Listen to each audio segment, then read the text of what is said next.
3. True Taco Bell Horror Stories. Story 1. The Drive-Thru Part 1.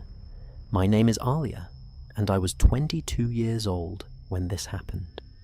I worked the late-night shift at a Taco Bell in Bakersfield, California. It was a Friday night, 1:30 a.m., and I was working the drive-thru window alone, while my co-worker handled the kitchen.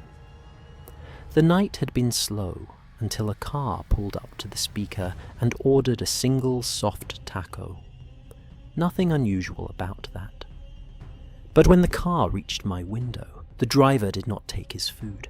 He just sat there staring at me, smiling. For 3 full minutes, he did not move. He did not speak. He just smiled.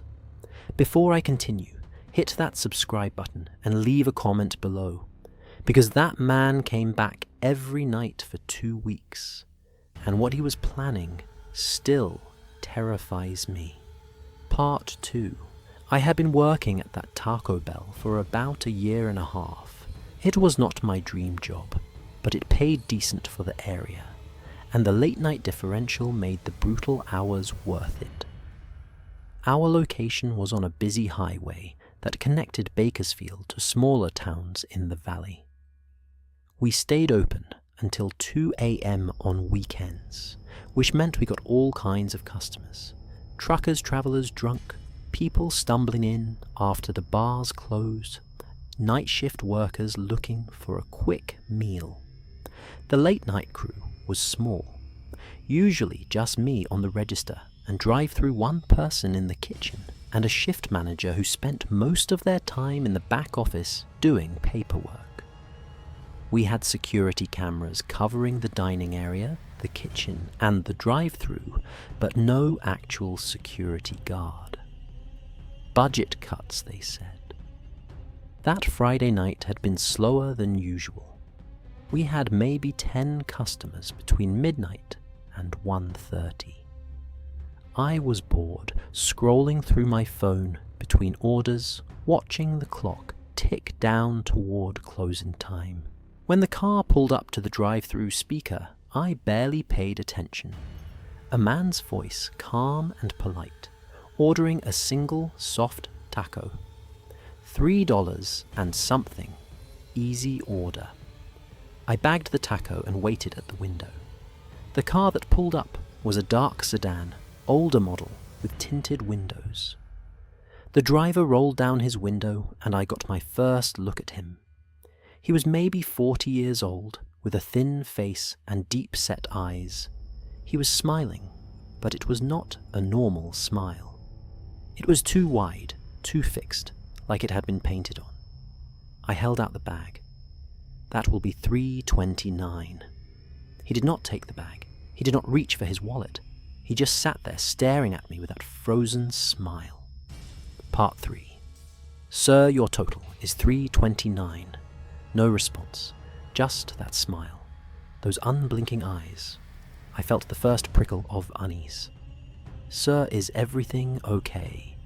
Still nothing. He just kept staring, his hands resting on the steering wheel, not moving.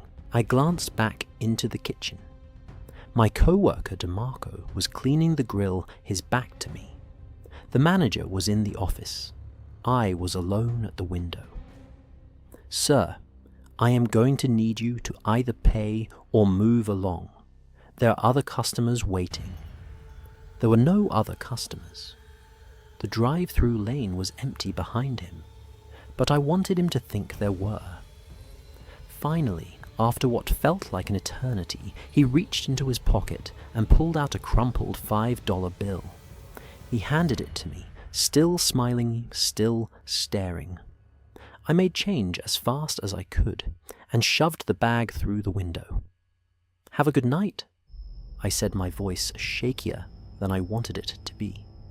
He took the bag slowly, deliberately.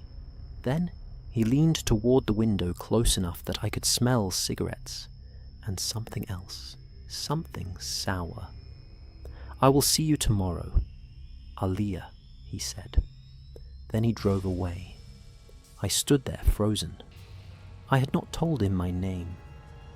I looked down at my shirt. My name tag was pinned to my chest. He had been staring at my name tag the whole time. Part 4. I told DeMarco about it during our break. He laughed it off. Just some weirdo. We get them all the time on late shift. Do not let it get to you. I tried to take his advice, but I couldn't shake the feeling that something was wrong. The next night he came back. Same time around 1:30, same car, same order, one soft taco. This time when he reached the window, he did not just stare. He talked. I like your hair better when you wear it down, Aaliyah, like you did last Tuesday. My blood went cold. Last Tuesday I had worn my hair down. It had been a rare thing because I usually kept it in a ponytail for work. How did he know that "Who are you?" I demanded. How do you know me? He just smiled, that frozen smile. I know everything about you. I know what car you drive. I know what time you get off work. I know where you park. He handed me a $5 bill without being asked. See you tomorrow, Aaliyah. He drove away before I could respond. I called my manager immediately. She reviewed the security footage, took down the license plate number, and said she would report it to the police in the morning. But she did not seem that concerned. Probably just a creep. They usually lose interest after a while. She was wrong. Part 5. He came back every night for 2 weeks. Same time, same order, same frozen smile. And every night he knew something new about me. He knew what gym I went to. He knew what apartment complex I lived in. He knew the name of my cat. I started varying my route home. I parked in different spots. I asked DeMarco to walk me to my car after every shift. But nothing I did seemed to matter. He always knew. On the 14th night, he said something that made me realize how serious this was. Your bedroom window faces the parking lot, Aaliyah, the one on the 2nd floor. You should really get better curtains. He had been watching me through my window. He knew which apartment was mine. He had been standing in my parking lot in the dark, looking into my bedroom.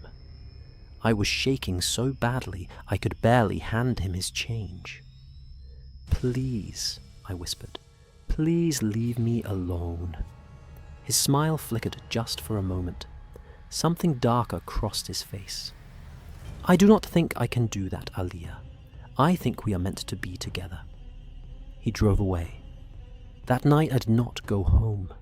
I went to my mother's house and told her everything. Part 6. My mother called the police immediately. A detective came to take my statement, and I showed him the security footage from the Taco Bell, the notes I had made about everything the man had said. The detective's face grew more serious as I talked. This is stalking, he said. Clear cut. We are going to find this guy. They ran the license plate. The car was registered to a man named Donald Ray Hutchins, 51 years old, living in a trailer park about 10 miles from my apartment. When they went to arrest him, they found more than they expected. His trailer was covered in photographs. Photographs of me taken over the course of 3 months. Photographs of me at work, at the gym, at the grocery store. Photographs of me through my bedroom window taken with a telephoto lens. There were photographs of other women too. At least 4 others from different cities, different states. Some of the photographs went back years, and in his closet they found a bag, zip ties, duct tape, a hunting knife, and a bottle of chloroform. The detective told me later that I was not his first target. But thanks to the evidence, I would be his last. Part 7. Donald Hutchins went to trial 8 months later. I testified along with 2 other women he had stalked in previous years. The prosecutor showed the jury the photographs, the bag of supplies, the journal he had kept, detailing his plans for me. What he had written was graphic enough that the judge cleared the courtroom before it was read aloud. He was planning to take me. The night after he mentioned my window, he was going to be waiting in the parking lot when I got home. He had it all planned out down to the minute. The only reason it did not happen was because I went to my mother's house instead. Donald Hutchins was convicted on charges of stalking harassment and possession of instruments of crime. He is serving 12 years in state prison. But that is not the end of the story. Part 8. 2 months after the trial, I got a letter at my mother's house. No return address, no postmark. It had been hand-delivered, slipped into the mailbox sometime during the night. Inside was a single photograph. A photograph of me sitting in the courtroom during the trial. I was testifying, my face tight with fear and anger. On the back of the photograph, in neat handwriting, were 3 words: "He has friends." I showed the letter to the detective. He said there was nothing they could do without more evidence. The handwriting did not match Donald Hutchins, and there were no fingerprints on the paper. I moved out of state the next month. New city, new job, new apartment. I changed my phone number, deleted all my social media, started over completely. That was 3 years ago. I have not received any more letters. I have not seen anyone watching me. But I still look over my shoulder everywhere I go. I still check my rearview mirror when I drive. I still close my curtains tight every night before I go to bed. Because I know that somewhere out there, someone might still be watching. And next time, I might not be lucky enough to get away. Story 2. The Bathroom Part 1. My name is Julian, and I was 26 years old when this happened. I stopped at a Taco Bell in rural New Mexico, about 50 miles east of Albuquerque, on a long drive to visit my brother in Texas. It was around 10:45 p.m., and the restaurant was nearly empty. I went to use the bathroom before getting back on the road. The men's room had 2 stalls, and when I walked in, both doors were closed. I took the first stall and did my business. But when I came out to wash my hands, I noticed something that made my stomach drop. The second stall was still closed, and through the gap at the bottom, I could see feet. Feet that were facing the wrong direction, facing the wall, facing me. Hit subscribe before I tell you what happened next. Because what I discovered in that bathroom still haunts me.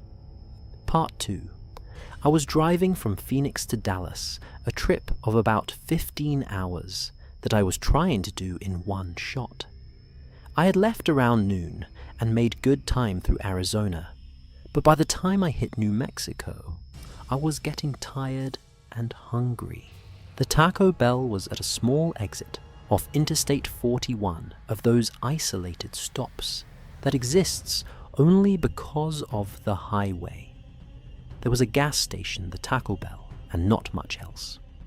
The parking lot was nearly empty when I pulled in around 10:30.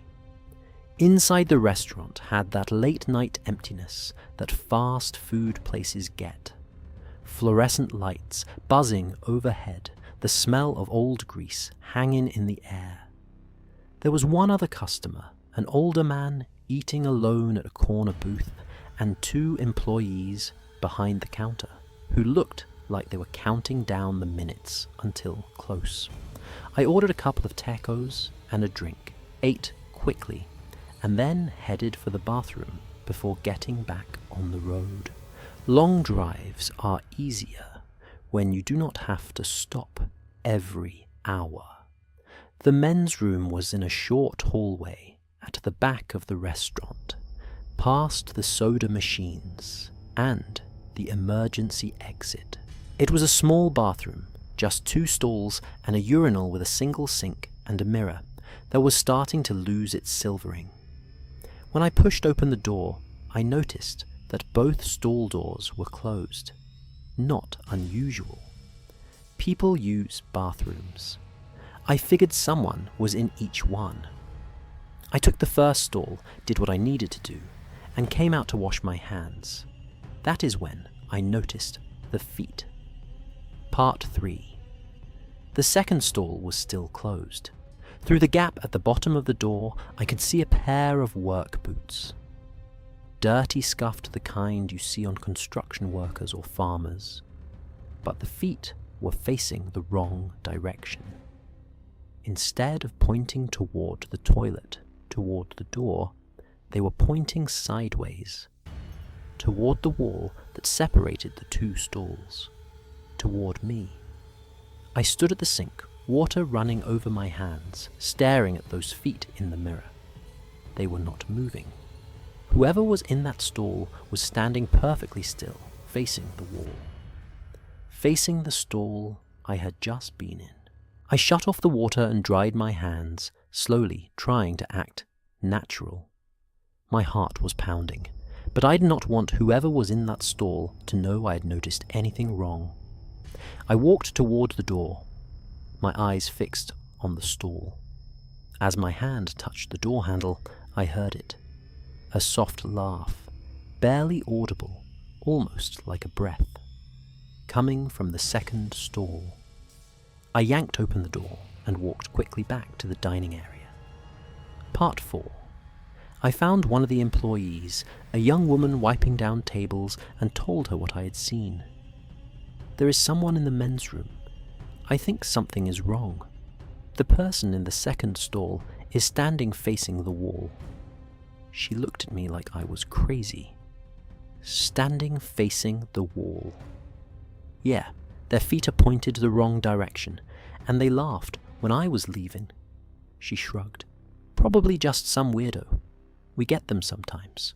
I will tell the manager. She went back to wiping tables. I stood there, uncertain. Maybe I was overreacting. Maybe it was just some eccentric person who liked to stand in bathroom stalls. But something felt wrong. Really wrong. I walked back toward the bathroom hallway. I do not know why. Maybe I wanted to prove to myself that I was being paranoid. The bathroom door was open now. I had closed it when I left. I peered inside. The second stall door was open too. The stall was empty. But on the wall, right where the person's face would have been if they were standing facing the partition, there was something carved into the paint. Words scratched deep into the surface with something sharp. I saw you, Part 5. I backed out of the bathroom, my heart racing. Whoever had been in that stall had been watching me, through some gap or hole I had not noticed. Watching me the entire time. I walked quickly through the restaurant, scanning every face. The old man was still eating in the corner. The employees were behind the counter. No one else was visible. I went outside to the parking lot. My car was where I had left it, near the entrance. There were 2 other vehicles in the lot. A pickup truck near the gas station and a white van parked at the far end near the highway. The van had not been there when I arrived. I watched it for a moment. The windows were dark. I could not tell if anyone was inside. I got in my car, locked the doors, and started the engine. I was going to get back on the highway and put as many miles between me and this place as possible. But as I was pulling out of the parking lot, my headlights swept across the side of the building, and I saw him. A man standing in the shadows near the emergency exit. He was watching me, I could not see his face clearly, but I could see his posture, relaxed, patient, like he had been waiting. I floored the accelerator and got back on the interstate. Part 6. I drove for about 20 minutes before I calmed down enough to think clearly. The man in the bathroom had been watching me. He had carved a message into the wall. He had been waiting outside when I left. But why? What did he want? I checked my rearview mirror, constantly watching for headlights that stayed too close for too long. For a while, the highway was empty behind me. Then I saw them. Headlights about a quarter mile back keeping pace with me. I sped up. The headlights kept pace. I slowed down. The headlights slowed down. He was following me. I grabbed my phone and dialed 911. 911, what is your emergency? My name is Julian. I am on Interstate 40 eastbound, somewhere around mile marker 150. There is a vehicle following me. I think the driver was watching me at a Taco Bell about 20 minutes ago. I think he is dangerous. The dispatcher asked for more details. I gave her everything I could, the description of the van, the man in the shadows, the message carved into the bathroom wall. Officers are being dispatched to your location. Can you tell me what mile marker you are passing now? I looked for a sign. 153? I am passing mile marker 153. Okay, there is a rest area at mile marker 160. Pull in there and wait for officers. Do not get out of your car. I drove toward the rest area, watching the headlights in my mirror. They were still there, still following. Part 7. I pulled into the rest area and parked near the building under the brightest lights I could find. The headlights followed me off the highway, pulling into the lot about 50 yards away. The van stopped. The lights went off. I sat in my car, hands gripping the steering wheel, watching the van. For a long moment, nothing happened. The van just sat there, dark and silent. Then the driver's door opened. A man stepped out. I could see him more clearly now under the rest area lights. He was tall, thin, wearing work clothes. He started walking toward my car. I was about to throw my car into reverse and drive away when I saw the police lights. 2 cruisers coming off the highway, pulling into the rest area. The man saw them too. He stopped walking, looked at the police cars, then turned and ran back to his van. He jumped inside and tore out of the parking lot, tires squealing. One of the cruisers chased after him. The other pulled up next to my car. I rolled down my window, shaking with relief. "Are you Julian?" the officer asked. "Yes, that was him, the van that just left." "We got him. My partner is in pursuit. Can you tell me what happened?" I told him everything. The bathroom, the carved message, the man in the shadows, the chase on the highway. The officer's face grew serious as I talked. Part 8. They caught him about 5 miles down the highway. He tried to run, but lost control of the van and crashed into a ditch. His name was Vernon Lee Dunlap, 47 years old, with a record that stretched across 3 states. Assault, stalking, aggravated battery. He had served time twice and had been released on parole 6 months before. When they searched his van, they found tools. A drill, a camera recording equipment. They found small holes drilled in the walls of rest stop bathrooms across New Mexico and Arizona, each one perfectly positioned to look into adjacent stalls. He had been doing this for months, watching people in bathrooms, following them to rest areas, doing God knows what. They also found photographs, dozens of photographs of people, men and women, taken without their knowledge. Some through bathroom walls, some through car windows, some through apartment windows. The police said I was lucky. Vernon Dunlap had a pattern. He would watch, follow, and escalate. Some of his previous targets had been assaulted. Some had reported break-ins at their homes. One woman had disappeared entirely, and the police were now investigating whether he was involved. I was lucky because I noticed the feet facing the wrong direction. I was lucky because I called the police. I was lucky because I did not stop driving until I reached the rest area. Not everyone is so lucky. I finished my drive to Dallas, but I do not take road trips anymore. I do not stop at isolated rest areas or fast food restaurants in the middle of nowhere. I do not use public bathrooms alone.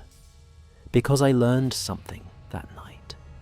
There are people out there who watch, who wait, who see us when we think we are alone. And you never know who might be standing on the other side of the wall. Story 3. The Closer Part 1. My name is Marcus, and I was 19 years old when this happened. I worked the closing shift at a Taco Bell in suburban Atlanta, Georgia. It was a Tuesday night, 11:50 p.m., and we had just locked the doors.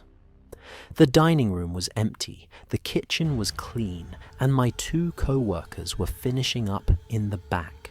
I was wiping down tables when I heard a knock on the glass door. A woman was standing outside looking scared. She said her car had broken down and she needed to use a phone. I should not have opened that door, but I did. Before I continue, hit subscribe and leave a comment, because what came through that door behind her still gives me nightmares. Part 2. The Taco Bell I worked at was in a busy area during the day near a shopping center and a few apartment complexes. But at night, the parking lot emptied out and the street got quiet.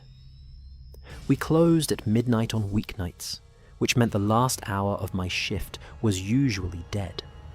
My closing crew that night was me, a guy named Terrell who worked the grill, and our shift manager, a woman named Keisha. We had a routine: lock the doors at midnight, finish cleaning, count the registers, and be out by 12:30 at the latest. That Tuesday had been slow. We had maybe 5 customers between 10 and 11, and by the time we locked the doors, we were basically done cleaning. Terrell was finishing up the grill, Keisha was in the office counting the safe, and I was wiping down tables and sweeping the dining area. The knock on the door startled me. We were closed, and the neon signs were off. No one should have been expecting to get in. I walked to the door and looked through the glass. A woman was standing outside, maybe 30, with dark hair and a jacket that was too thin for the cool night air. She looked upset, like she had been crying. She pointed at her mouth and then at her ear, the universal gesture for, "I need to talk to you." I cracked the door open. "I am sorry we are closed." "Please," she said. Her voice was shaking. "My car broke down in the parking lot and my phone is dead. I just need to call someone for help. Please." I looked past her at the parking lot. There was a car near the far end, its hood up. It looked legitimate. I should have told her to wait outside while I got a phone. I should have called for Keisha. I should have followed protocol. But she looked so scared, and I was 19 and did not know any better. I opened the door and let her in. Part 3. She stepped inside, rubbing her arms against the cold. "Thank you so much. I have been walking around for 20 minutes trying to find somewhere open." "No problem. Let me get you a phone." I turned toward the counter to grab my cell phone. That is when the door banged open behind me. A man came through, moving fast. He was big, maybe 6'2", wearing a dark hoodie with the hood pulled up. Before I could react, he grabbed the woman by the arm and pulled her back against him. "Nobody move," he said. His voice was calm, controlled. "And nobody gets hurt." I froze. The woman was crying now, real tears streaming down her face. "Please," she sobbed. "Please, just do what he says." The man pushed her forward toward the counter. "Where is the safe?" I held up my hands. "In the back, in the manager's office." "Take me there." I walked slowly towards the kitchen, my mind racing. Terrell was back there, probably still cleaning the grill. Keisha was in the office. If I could warn them, somehow. But the man was right behind me, and I could feel something pressing against my back. Something hard and metallic. A gun, Part 4. We walked through the kitchen. Terrell looked up from the grill, saw me, saw the man behind me, and his eyes went wide. "Do not move," the man said. "Come over here, now." Terrell slowly walked toward us, his hands raised. The man herded us toward the manager's office. Keisha was inside, sitting at the desk, the safe open in front of her. She looked up, and her face went pale. "Put everything in a bag," the man said. "All the cash, now!" Keisha did not argue. She grabbed a trash bag and started stuffing money into it. 1s, 5s, 10s, 20s. Everything we had made that day. The woman was still crying, standing near the door. But something about her had changed. The tears seemed less real now, more theatrical. I looked at her more carefully. Her eyes kept darting to the man, to the bag of money, to the exit. Not the eyes of someone who was scared. The eyes of someone who was calculating. She was with him. The broken down car, the dead phone, the scared act. It was all a setup. Part 5. Keisha finished emptying the safe. The man snatched the bag from her hands. "Now everyone in the freezer." The walk-in freezer was at the back of the kitchen, a big metal box used for storing frozen ingredients. It was cold inside, cold enough that you could see your breath. The man pushed us toward the freezer door. Terrell went first, then Keisha, then me. "Wait," I said. "You cannot leave us in there. We will freeze to death." The man smiled. It was not a nice smile. "You will be fine. Someone will find you in the morning." He started to close the door. That is when Terrell moved. He grabbed a bag of frozen ground beef from the shelf nearest the door and hurled it at the man's head. The bag connected with a solid thump, and the man stumbled backward. Keisha ran. She sprinted past the man, past the woman, toward the front of the store. I tried to follow, but the man recovered faster than I expected. He grabbed my arm and yanked me back, throwing me against the freezer shelves. My head hit metal, and I saw stars. I heard shouting. Terrell's voice, the woman's voice, the man cursing. Then a loud bang that I realized later was a gunshot. Then silence. Part 6. I lay on the floor of the freezer, my head throbbing, trying to make sense of what was happening. Footsteps approached. The man appeared in the doorway, the gun in his hand, his face twisted with anger. "Your friend is lucky," he said. He ran before I could get a clean shot. He looked down at me, considering. "You, on the other hand." He raised the gun. Then I heard sirens. Distant at first, but getting closer. The man's head snapped towards the sound. His eyes went wide.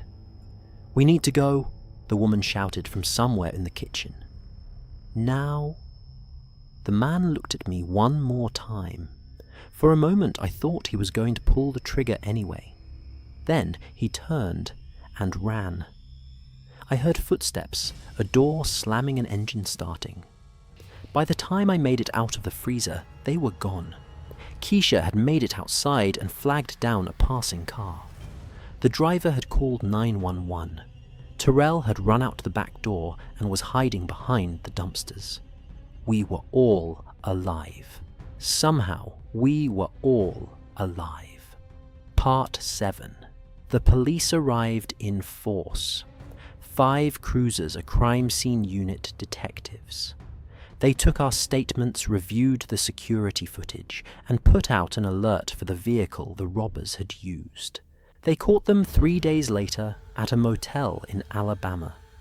The man's name was Dwayne Marcus Stokes, 34 years old, with a record of armed robbery going back to his teens. The woman was his girlfriend, Crystal Dawn Harper. She had helped him with at least 4 other robberies in Georgia and Florida. When they searched the motel room, they found the gun, the cash from our safe, and detailed notes about other Taco Bell locations they were planning to hit. They had a system. Crystal would play the damsel, in distress get someone to open the door, and Dwayne would come in behind her. I was not the first person they had fooled, and if they had not been caught, I would not have been the last. The gunshot we heard during the robbery had gone into the ceiling. Dwayne later said he had fired it to scare us not to hurt anyone. But the detectives told me something else.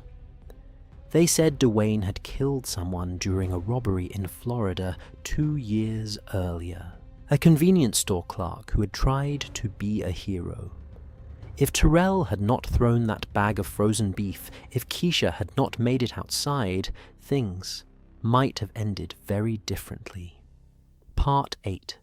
Dwayne Stokes and Crystal Harper both went to prison. Dwayne got 25 years for armed robbery assault and various other charges. Crystal got 12 years as an accessory. I quit my job at Taco Bell the week after the robbery. I could not be there anymore. Every time someone knocked on the door, after closing, every time a customer looked at me a certain way, I felt my heart start racing. Terrell quit too. He moved back to his parents' house in Alabama and got a job at a warehouse. Last I heard, he was doing okay. Keisha stayed. She said she was not going to let some criminals run her out of her job. I respect that, but I could not do it. I am 24 now. I work at a call center day shifts surrounded by other people. No late nights, no closing shifts, no being alone in empty buildings. But I think about that night a lot. The woman's scared face at the door. The way I opened it, without thinking. The feeling of the gun pressing against my back. I was lucky. We were all lucky. But luck runs out. And there are people out there who count on our kindness, our willingness to help a stranger in need to get what they want. If you work a closing shift, please be careful. Do not open the door for anyone after hours, no matter how scared they look. Do not let sympathy override your safety, because the person knocking might not be who they seem, and the person standing behind them might have a gun.